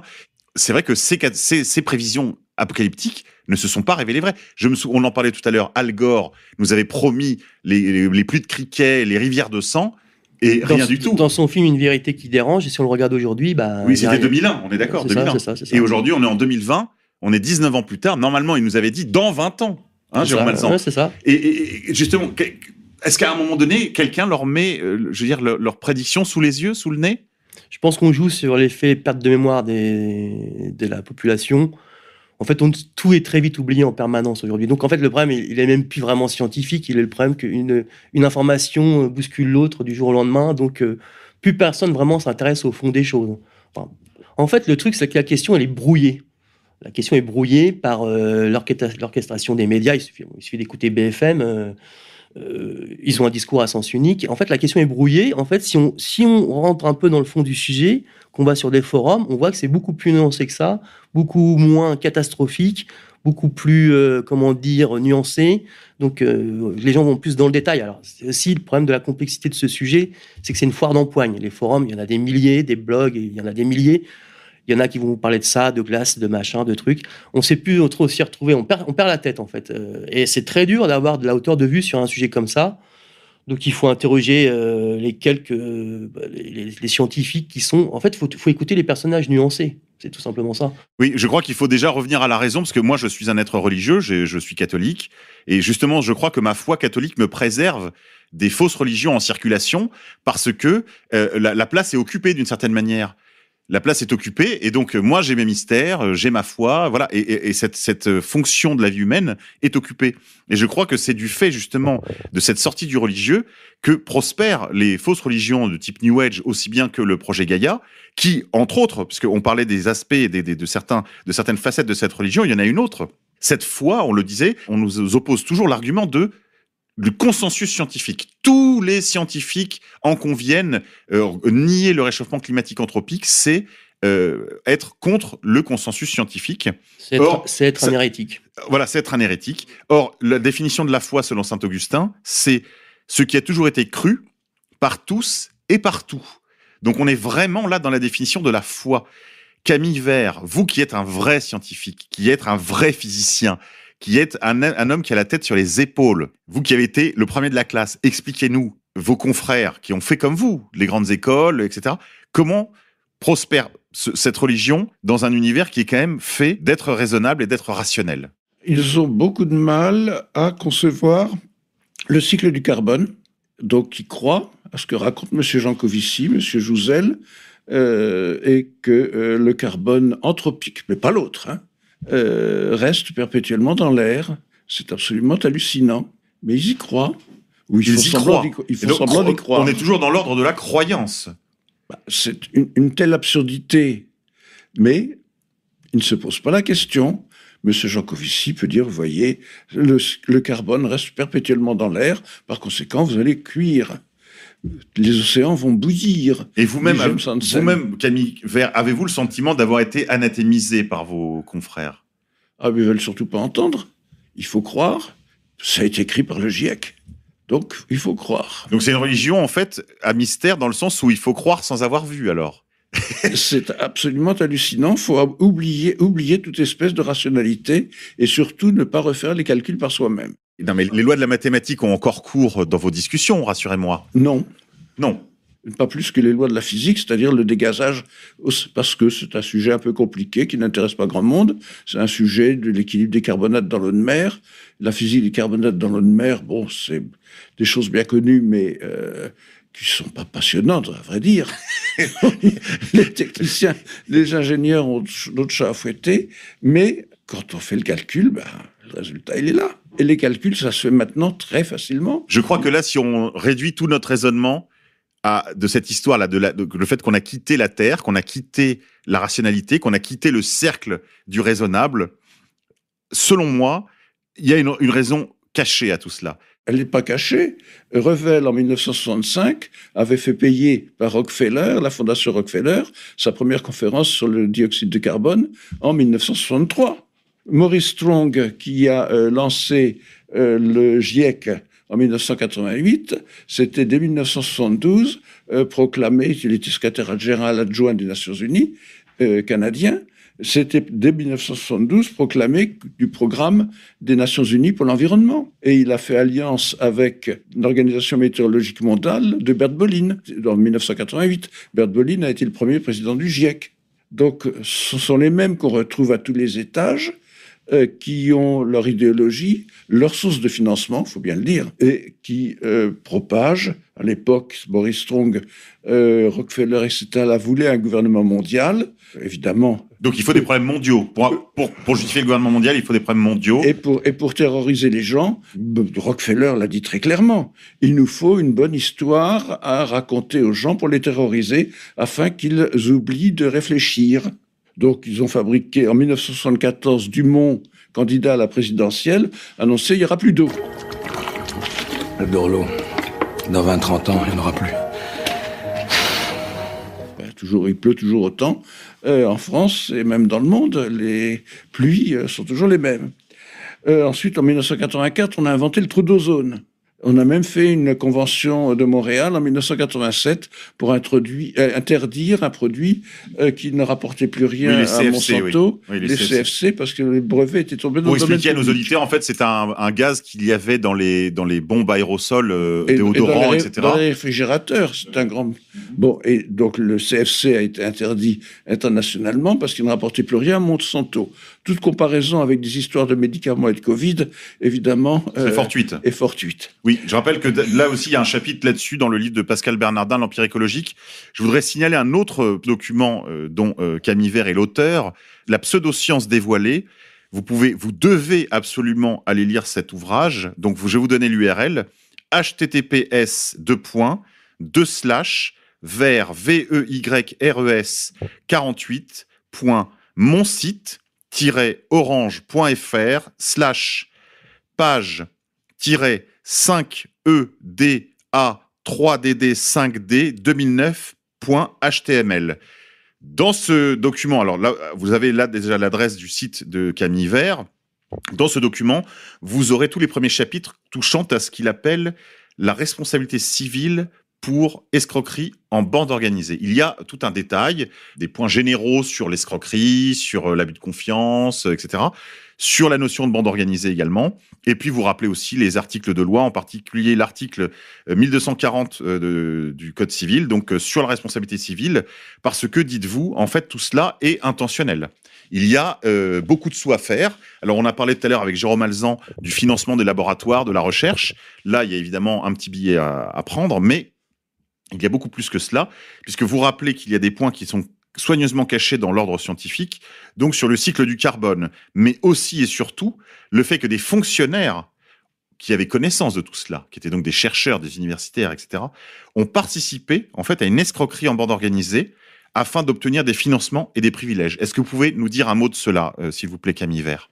Ils sont ensuite subventionnés et soutenus par les industriels et par les groupes Jean Bilderberg, où vous avez comme premier promoteur du réchauffement climatique et surtout de la transition écologique, AXA, dans la personne de son ancien président. Henri de Castres. Henri de Castres. Donc Henri de Castres, à Davos et ailleurs, vous explique très gentiment qu'il va falloir passer la caisse. Et les assureurs, d'ailleurs, en ont fait une industrie en expliquant qu'il faut augmenter les primes d'assurance à cause des risques climatiques. Bien sûr. Voilà. Bon. Oui, donc en fait, ça a un effet immédiat sur le marché de l'assurance. Et puis vous avez tous les vendeurs d'éoliennes et tous les groupes financiers qui financent la construction d'éoliennes avec des privilèges étatiques extravagants qui sont sur le coup. Oui, là vous détaillez ça aussi dans ce document-là dont je parlais à l'instant, la pseudoscience dévoilée. C'est qu'en réalité, Jérôme Alzan, on a produit des marchés de niche, en particulier dans le monde de l'énergie. Tout à fait. Vous parliez de Maurice Strong tout à l'heure, le fondateur du GIEC. Donc, c'était un homme d'affaires canadien, c'était un néolibéral. Il faut faire le lien maintenant avec la révolution thatchérienne. On va voir qu'il y a toute une cohérence là-dedans. Bon, la révolution thatchérienne, ça a été de mettre à la porte des centaines de milliers de mineurs anglais. Qu'est-ce qu'ils font, les mineurs anglais ? Ils récoltaient du charbon, qui est un émetteur de gaz à effet de serre, on nous dit, CO2. Donc, s'attaquer aux mineurs, c'était dur, mais s'attaquer aux mineurs en disant que c'est bon pour la planète, c'est beaucoup plus facile. Donc, c'est le début, en fait, de l'instrumentalisation de cette thèse à des fins économiques. Aujourd'hui, on nous parle de transition énergétique. Donc, il s'agit de passer d'un modèle de développement basé sur les énergies fossiles vers des énergies dites renouvelables, donc ça veut dire le solaire, l'éolien et l'hydroélectrique. En gros, faire reposer toute la production d'énergie sur la production d'électricité. Cette transition énergétique, elle a déjà été testée dans un pays voisin qui s'appelle l'Allemagne. Donc le résultat des courses en Allemagne, c'est une électricité 2 fois plus chère qu'en France, avec une production de CO2, en admettant que ce soit le problème, 2 fois plus grande qu'en France. En admettant que ce soit un polluant. Et en Australie aussi, avec des blackouts à répétition. Voilà. Et évidemment, lorsque vous coupez l'électricité dans un hôpital et que l'hôpital a oublié de vérifier ses générateurs d'électricité à mazout, il y a des gens qui meurent. Donc, et en l'occurrence, ça fait moins de CO2 finalement. Et en l'occurrence, tous les nourrissons sous cloche, si je puis dire, prématurés, sont morts. Ça fait 70 morts. Jérôme Alzan. Pour en venir à la transition énergétique, donc en gros, c'est passé d'un développement, j'ai dit, des énergies fossiles ou du nucléaire vers du renouvelable. Le problème du renouvelable, hors hydroélectrique, c'est que c'est des énergies intermittentes. Donc quand on parle de production d'électricité, parce qu'en gros, on est en train de nous dire qu'on veut passer au tout électrique, il faut voir qu'en fait, le problème de la production, on ne peut pas le dissocier du problème du transport de l'électricité et du problème du stockage. En fait, ces 3 problèmes, production, transport et stockage, sont intimement liés. Donc, quand on nous parle de production électrique, jamais on nous parle du problème du stockage et du transport. Le problème du transport, c'est le problème du réseau. Avoir une production intermittente, comme dans le cas du solaire et de l'éolien, s'il n'y a pas de vent, il n'y a pas d'éolien. S'il n'y a pas de soleil, il n'y a pas de photovoltaïque. Donc, le problème des énergies intermittentes, c'est qu'il faut un réseau qui est capable de supporter les variations de production électrique. C'est un problème complexe. Donc, ça veut dire adapter un réseau. Le réseau français, par exemple, est très centralisé. Bon, tous les réseaux de grands pays sont très centralisés. Si on veut passer au tout électrique, il faut donc déjà, du point de vue du transport, modifier totalement le réseau. Et ça, c'est plusieurs fois le PIB de chaque pays, quoi. C'est pas anodin comme transformation. Ensuite, il y a le problème du stockage. Donc, le problème du stockage, c'est le problème des batteries. Et là, j'ai quelques chiffres qui sont intéressants. Si on devait stocker l'électricité produite par la France en 2 jours, il faudrait donc produire un certain nombre de batteries, uniquement pour la France, pour 2 jours. Hein. Et je les chiffre ici. Donc, si on veut stocker pour 2 jours la production française, il faudrait l'équivalent de 10 fois la production mondiale de lithium. Parce que pour construire des batteries, il faut du lithium. Et donc, ça veut dire, si on veut stocker la production française de 2 jours seulement, il faut 10 fois la production mondiale de lithium annuelle. Donc, si on veut vraiment passer le cycle. Donc, en fait, c'est pas moi qui le dis, c'est un rapport de l'Académie des sciences françaises. Le problème du stockage, en fait, il peut pas être résolu. Le problème du stockage électrique, c'est pas possible. Compte tenu des réserves de lithium. Ça veut dire qu'en fait, on est en train de produire une société à 2 vitesses. Ça, c'est certain. Il y aura les véhicules électriques, les systèmes électriques pour les habitants des centres-villes, et les autres, ce sera vélo ou... comment ça s'appelle même pas vélo ou à Dodane, comme dit Camille exactement. Vert, ou à pied. Si on veut vraiment passer au tout électrique, c'est ça vraiment la volonté. Ce sera pour une élite, quoi. Ce sera uniquement pour une élite. Parce qu'il n'y en a pas assez pour tout le monde. C'est pas possible pour tout le monde. Ça commence à ressembler on voit le puzzle qui commence à se former. Il y a une cohérence dans tout ça. Il y a une logique élitiste, il y a une logique très élitiste en fait dans toute cette démarche, on va dire, de deep écologie des centres-villes connectés, dont les Verts qui viennent de s'emparer de tous les centres-villes, de toutes les métropoles, hein. Nantes, Annecy, Marseille, Bordeaux, que sais-je encore, Strasbourg, etc. Et donc, on voit bien cette société qui est en train de se mettre en place, donc avec en fait une écologie urbaine qui n'a rien à voir avec l'écologie réelle, hein, qui se met en place et qui en fait sera cette société des centres-villes bourgeois, transhumanistes d'une part, et la campagne livrée à elle-même, une campagne un peu comme dans le roman Globalia de Jean-Christophe Ruffin, où l'on voit finalement cette société à 2 vitesses, une société archéofuturiste finalement, se mettre en place. Cette histoire énergétique dont vous parliez à l'instant, Jérôme Alzan, produit aussi des économies de niche. Camille Vert, vous qui êtes un homme de la partie, qu'est-ce qu'on peut en dire de ces économies de niche, en particulier de l'éolien? Tout ça, ça vit de subventions en réalité. C'est pas une niche, c'est l'État qui décide que vous allez payer l'électricité 2 ou 3 ou 4 fois plus cher. La production par les cellules photovoltaïques était rémunérée jusqu'à 400 € le mégawattheure. Le mégawattheure sorti d'une centrale normale EDF était aux alentours de 30 ou 40 €. Voilà. Donc il y avait un facteur 10. Alors en 2012, ils se sont aperçus que ça conduisait EDF et quelques autres à la ruine, puisque EDF avait une obligation d'achat à prix fort et d'arrêter évidemment la production normale pour laisser la priorité à ces productions intermittentes. Bon, c'est une absurdité. Absurdité économique d'abord, mais absurdité aussi même sur le plan du bilan écologique de ces produits, puisque je le rappelle, la construction d'une éolienne, c'est une catastrophe écologique à bien des égards. D'abord, sur son, on va mettre ça entre guillemets, bilan carbone, puisqu'il faut des tonnes de béton. Et donc, en fait, il faut des tonnes d'hydrocarbures pour produire une éolienne. 3000 tonnes de béton. Et puis, et puis les effets, évidemment, sur l'environnement immédiat. Et qu'on ne sait pas enlever, hein. Oui, en plus, parce que c'est, évidemment, elles sont arrachées par les Romanichel. Donc, il y en a beaucoup qui sont dysfonctionnels parce que le cuivre est très cher, comme vous le savez. On pourra jamais enlever ces 3000 tonnes de béton. C'est une catastrophe pour les animaux, pour les oiseaux en particulier, oui. Pour d'autres animaux dont ça perturbe la vie, et pour les humains, puisque c'est aussi une nuisance terrible à la fois esthétique et aussi en termes de santé, puisque acoustique bien sûr, et puis aussi en termes de santé humaine, parce qu'on a constaté déjà les premières affections des habitations à proximité des éoliennes. Normalement, il faudrait 2 ou 3 kilomètres, et en France, au miracle, le lobby éolien a obtenu 500 mètres.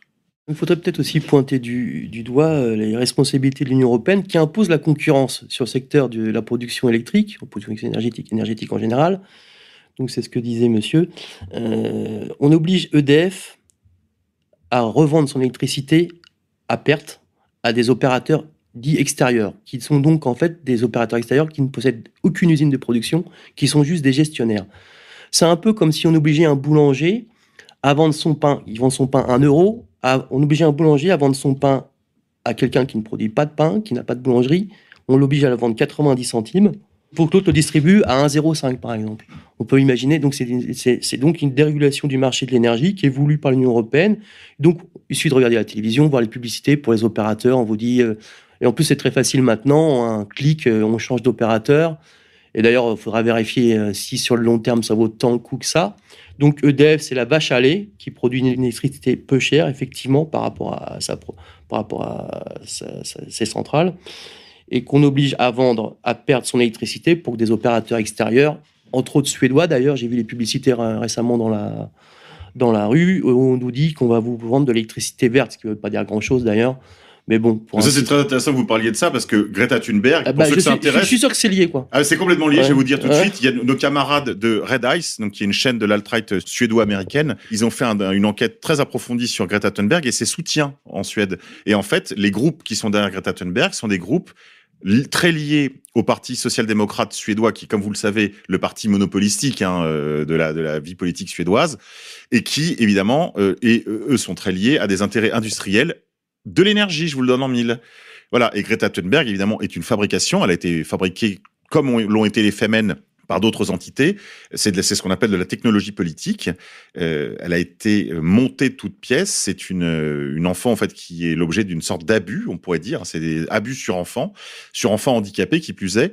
La pauvre gamine, en fait, la seule chose qui l'intéressait, elle, c'était de se rendre intéressante pour que sa maman revienne à la maison lui faire à manger, en fait, tout simplement, parce que sa mère est une cantatrice internationale, une espèce on pourrait dire une rockstar de la musique classique, et qui a délaissé ses enfants pour mener sa vie de femme libérée. Greta Thunberg est une victime du féminisme, et elle est aujourd'hui devenue la prophétesse de ce que le camarade Martin Pelletier appelle la révolution arc-en-ciel, et on voit bien la conjonction là entre cette nouvelle religion de l'environnement avec son dogme du réchauffisme anthropique, et puis ce dont parlait tout à l'heure Camille Vert, c'est-à-dire les intérêts très sonnants et trébuchants de l'industrie énergétique, mais aussi des fondations défiscalisées américaines, Rockefeller et autres. Et avec, au-dessus de tout ça, la coupole, pourrait-on dire, de la gouvernance mondiale autour de Bilderberg, du centre de Davos, où on sait que le discours de Greta Thunberg a été reçu avec les plus grandes faveurs. Pourquoi tant de haine ?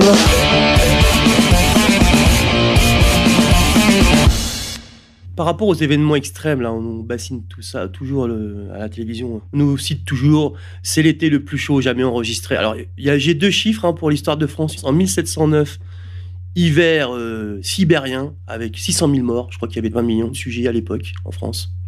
Donc 600 000 morts. Bon, c'était pas les mêmes conditions, mais on donne des chiffres comme moins 30 à Paris. Il gelait à la cour dans les verres de vin, n'est-ce pas ? C'est connu comme anecdote. Et en 1719, donc 10 ans plus tard environ, sécheresse, mais de type saharienne, avec nuée de cricket, rebelote. Alors les chiffres, les historiens discutent, mais 600 000, 700 000, 1 million de morts, on ne sait pas. Donc sur 10 ans, on est passé d'un épisode sibérien à un épisode de canicule de type saharienne. Et ces 2 chiffres, ça c'est documenté. D'ailleurs, c'est ce qu'on appelle la climatologie historique. Des invasions vikings, des choses comme ça, au Groenland.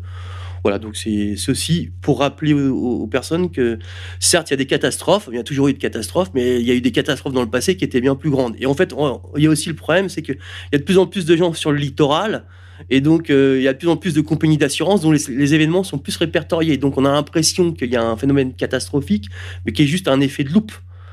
Si on regarde dans le passé, des catastrophes, donc c'est-à-dire 5% de la population au tapis en une année, quoi. Donc il faudrait peut-être un peu relativiser ce qui se passe. Voilà. Oui, et puis d'autre part, les journalistes confondent tout le temps climat et météo. C'est-à-dire qu'ils disent « Ah ben, je comprends pas, il fait froid ce matin et on parle de réchauffement climatique ». On voit qu'il n'y a aucune méthode. La météo, c'est le bruit du climat, c'est les variations journalières. En gros, c'est des variations minimes sur des tendances qui, elles, sont le climat. Non, mais il faut d'abord rappeler que vous avez 15 degrés de différence entre le jour et la nuit. Et beaucoup plus dans les régions plus froides. Évidemment, quand vous êtes au bord de mer à Singapour, il y a 3 degrés de différence parce que l'air est très humide. Mais quand l'air est sec, et au Sahara, il gèle la nuit. Et même au Bengale, les Anglais, quand ils sont arrivés, ont été surpris de voir que ils laissaient une bassine d'eau et elle était gelée à la fin de la nuit. Pourquoi ? Parce que le rayonnement dans un air sans vapeur d'eau ou avec peu de vapeur d'eau fait qu'il y a un gros refroidissement nocturne. Et donc, si on oublie qu'il y a une différence de 15 degrés entre le jour et la nuit, qu'il y a une différence de 20 degrés entre l'été et l'hiver, et que ce qui compte, ce sont les extrêmes, les températures extrémales de la journée, on raconte n'importe quoi. Alors, on peut toujours discuter de dixièmes de degré. Vous avez 15 degrés entre le jour et la nuit. Oui, en fait, le problème, c'est que je crois que c'est qu'on a quitté cette notion d'Orwell, 2 + 2 = 4. En fait, vraiment, la difficulté, c'est ça, c'est qu'on est rentré dans un monde où 2 = 5 constamment. Et d'autre part... 36. Oui, 2 + 2 = 36. Et puis, il y a un autre problème, c'est que je crois que sur d'autres phénomènes contemporains, tels que la destruction de deux immeubles faits en acier trempé, par des treilles d'acier trempé qui peuvent s'effondrer 2 fois dans la même journée, alors que ça ne s'est jamais produit dans l'histoire de l'architecture, ça et d'autres événements dont on ne peut pas parler pour des questions évidemment judiciaires, les lois de la physique n'ont plus cours, tout simplement. Oui, c'est vrai. D'ailleurs, pour revenir au tour là, du 11 septembre, il y a une revue qui s'appelle Europhysics News. Il y a un article sur le 11 septembre, justement. Et c'est des physiciens professionnels, des gens du bâtiment, des experts. Donc c'est une revue très sérieuse et qui contredit la thèse officielle. Et puis vous avez ce groupement de Scientists for the Truth, que vous pouvez retrouver très facilement sur un moteur de recherche, où ce sont des milliers d'ingénieurs bâtiments, d'architectes, etc., qui vous expliquent que, évidemment, ils ont ouvert les yeux ce jour-là, ce jour du 11 septembre, parce qu'ils se sont aperçus que, là aussi, les lois de la physique n'avaient plus cours. Pour revenir à ce que vous disiez sur la perte de rationalité, on peut le constater tous les jours dans les conversations qu'on a avec des individus qui peuvent vous dire une chose et 2 minutes plus tard l'inverse. On leur fait remarquer, c'est pas très grave. On pourrait peut-être relier ça à la féminisation de la société. Hein. Une femme change beaucoup d'avis, je peux le constater. Souvent, femme varie. Donc, on constate. Non, mais en fait, oui, il y a une subjectivisation, une féminisation et aussi les progrès de l'irrationalité. On a quitté le monde du commun, le monde de la rationalité n'a plus cours.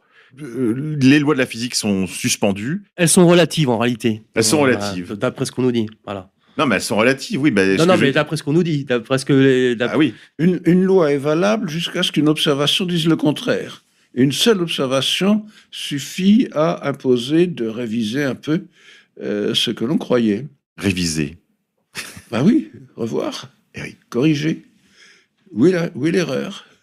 Où est l'erreur ? Cherchez l'erreur. Pourquoi tant de haine ?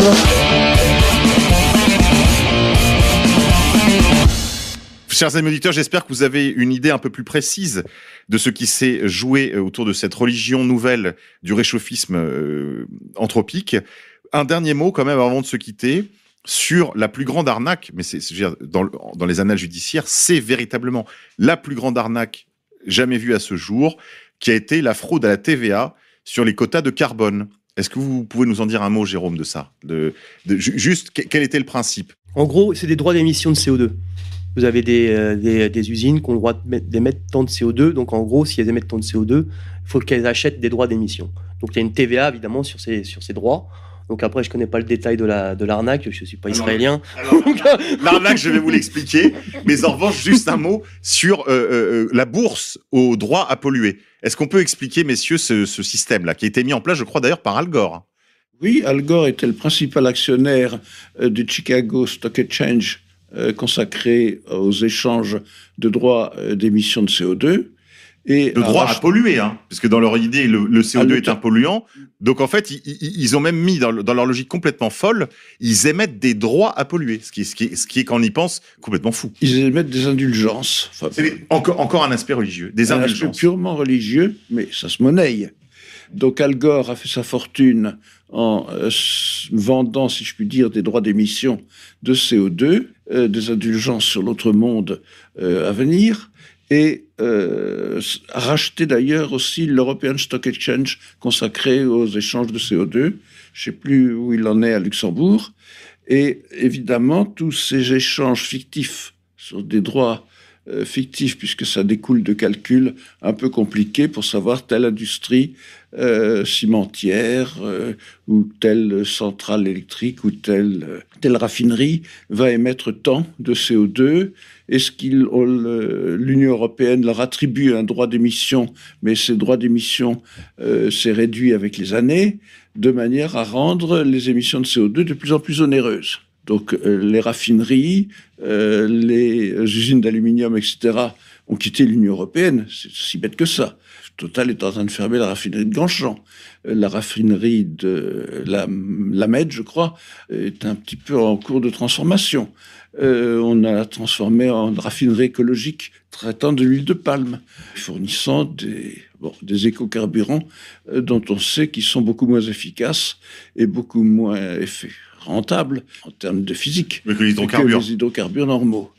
Bon, tous ces délires... Ce qui, je le dis en passant, est une catastrophe sur le plan et agricole, et écologique, et alimentaire, puisque ça fait flamber les prix des denrées alimentaires, parce qu'évidemment, tout ce qui est dévolu aux agrocarburants est enlevé à l'agriculture vivrière. Et aussi un délire vis-à-vis des moteurs à combustion, qui se portait très bien d'avoir du diesel ou de l'essence raffinée sans ajout d'éthanol ou d'autres composés, entre guillemets, bio. Donc ils n'ont rien de bio, ils sont juste organiques, mais ils n'ont rien de bio. Ils sont organiques, ils sortent des betteraves, et c'est le groupe des betteraviers qui a imposé un certain pourcentage, de même qu'aux États-Unis, c'est le groupe des producteurs de maïs qui a imposé un certain pourcentage dans les échéances. Encore une fois, on crée en fait une disruption législative dans le but de créer un marché captif, et en fait qui crée des rentes. Qui crée une rente de situation, c'est absolument imposer à l'État, sous prétexte de changement climatique, des rentes de situation aux dépens du bon sens, parce que c'est quand même une idée délirante que de mettre de l'éthanol dans les moteurs, une idée délirante que de mettre de l'hydrogène dans le gaz naturel. Donc c'est délirant, mais est très onéreux pour les consommateurs finaux, évidemment. C'est du racket. Alors pour revenir à la fraude à la taxe carbone, pour expliquer le système, il est très simple. Donc c'est la fraude à la TVA, sur les quotas carbone. Donc là, Camille Vert vient de vous expliquer le principe de ces bourses de droit à polluer, ces bourses d'indulgence, donc ce droit de racheter finalement, de se racheter une vie dans l'autre monde, parfois improprement appelée fraude à la taxe carbone, donc, avait pour cadre la bourse du carbone qui permet l'échange de droits ou quotas d'émissions de CO2, le principal gaz à effet de serre selon la théorie donc du GIEC. Les escrocs ont appliqué la recette de la fraude à la TVA à la nouvelle bourse du carbone, instituée en 2005 par l'Union européenne pour lutter contre le réchauffement climatique. Pendant 18 mois, les mêmes quotas carbone font des rotations entre la France et l'étranger, en passant par des sociétés fictives. La justice et les médias ont parfois appelé cette affaire dossier Nathanaël. Il s'agissait d'acheter des quotas hors TVA dans une société fictive dans un pays étranger, avant de les revendre en France à une autre société fictive à un prix incluant la TVA, puis d'investir les fonds dans une nouvelle opération. La TVA, elle, n'est jamais reversée à l'État. Devant l'ampleur de la fraude, les opérations ont été exonérées de TVA à partir de juin 2009 en France. Face à cette fraude qui a permis de détourner entre 1,6 et 1,8 milliards d'euros en France entre 2008 et 2009, et entre 5 et 10 milliards d'euros pour l'ensemble des États membres de l'Union européenne, la TVA sur les quotas a été supprimée. Alors ce qui est intéressant, c'est qu'en fait, c'est ce qu'on appelle un carrousel de TVA, pratique dont était très coutumier Le Sentier, puisque là, je vous rappelle, c'est juste après la bulle Internet, et c'est donc toutes les fausses start-up du Sentier 2.0 se sont donc reconverties à cette époque dans le marché des indulgences carbone, et donc voici la liste de quelques-uns des inculpés. Cyril Astruc, Fabrice Sakoun, Grégory Zawi, Michel Keslassi, Stéphane Alzra, Haroun Cohen, Eli Balouka, Sid Foudil, évidemment Arnaud Mimran, qui était, dit-on, l'un des concepteurs de l'affaire, avec Gilbert Chicly, qui était également connu aussi comme étant le concepteur de l'arnaque au faux président, qui appelait les banquiers pour leur expliquer qu'il fallait tout de suite faire un virement pour le compte des services français pour sauver la France du terrorisme. Voilà, alors tous ces aimables messieurs, la plupart d'entre eux sont exilés en Israël, leur deuxième patrie volée par ailleurs aux Palestiniens, mais ça c'est évidemment un détail de l'histoire. Et puis certains d'entre eux ont quand même été attrapés et purgent des peines entre 6 à 8 ans de prison pour certains d'entre eux. Mais je rappelle que c'est quand même la plus grosse escroquerie de l'histoire de la criminalité mondiale. Je veux dire, depuis qu'il existe des criminels, c'est le plus gros coup, c'est le casse du siècle sur l'arnaque. Donc c'est casse et arnaque groupée. Madoff a fait mieux. Mais il en a pris pour 150 ans. Voilà, lui, il en a pris pour 150 ans de prison. Là, on parle de 5 à 6 années de prison. Donc, c'est quand même l'arnaque du siècle, mais arnaque sur une arnaque elle-même. Donc, c'est le mensonge dans le mystère. Vous voyez, chers amis, tout l'intérêt de cette émission sur le réchauffement climatique qui est bien autre chose encore que la seule religion promue par Greta Thunberg. Il y a une chose qu'on a oublié de dire, c'est que le GIEC et tous ses sectateurs expliquent le réchauffement par ce qu'ils appellent le forçage radiatif en infrarouge thermique. Ce forçage radiatif, c'est l'énergie créée à partir de rien, mais vraiment de rien du tout. Pas de réaction chimique, pas de réaction nucléaire. C'est de l'énergie, de la chaleur qui tombe du ciel gratuitement. On ne sait pas d'où elle vient. Elle n'est créée par rien, si ce n'est par la crédulité des spectateurs. Encore un des mystères de cette religion nouvelle. Et donc tous les scénarios du GIEC sont paramétrés en forçage radiatif. Et quand vous regardez ce que c'est qu'un forçage radiatif, ça n'a aucun sens. Et ça n'a encore moins de sens parce que, alors là, on rentre un peu dans la physique compliquée, c'est la vapeur d'eau qui régule les émissions vers le cosmos, et par conséquent, le CO2 n'y est rigoureusement pour rien. Donc, ça vaut largement les histoires d'indulgence carbone. Voilà, chers amis, je crois qu'on a fait, sinon le tour, en tout cas, un premier aperçu de cette religion à mystère du réchauffement climatique anthropique. Je vous rappelle que vous pouvez vous référer aux travaux donc, de Jérôme Malzan, qui était notre invité aujourd'hui, un de nos auteurs maison, Mythes et réalité de la science aux éditions Contre-Culture. Je rappelle que Jérôme Malzan est docteur en physique, auteur de nombreux articles. Et vous pouvez retrouver également les travaux de Camille Vert, polytechnicien, ingénieur des mines, donc X-Mine, comme on dit, un vrai corsard, auteur de la physique du climat.fr. Vous pouvez retrouver ce livre en ligne et gratuit, et également de nombreuses études sur son site https://vers48.monsite-orange.fr. Il faut vraiment avoir une idée de cette affaire de réchauffement climatique anthropique afin de, là aussi, aller vers plus de liberté, plus de vérité, car comme le dit l'Évangile, c'est la vérité qui vous rendra libre. Chers amis auditeurs, on se quitte. On se retrouve pour une prochaine édition de Pourquoi tant de haine. En attendant, je compte sur vous pour nous faire des dons en ligne parce que la répression est plus féroce que jamais. Pour ceux qui voudraient encore compléter ces recherches, vous pouvez aussi vous référer donc à une référence qu'on a citée plusieurs fois, le livre de Pascal Bernardin, L'Empire écologique ou la subversion de l'écologie par le mondialisme, édition Notre-Dame des Grâces, et également le livre de Martin Pelletier, La Révolution arc-en-ciel, pour comprendre vers quoi tout ça nous achemine, c'est-à-dire vers le nouvel ordre mondial, vers la gouvernance mondiale. Pourquoi tant de haine? Comment peut-on accepter La haine intacte. La vengeance et la haine. Ce n'est pas acceptable. Je vous demande de vous arrêter. Taisez-vous!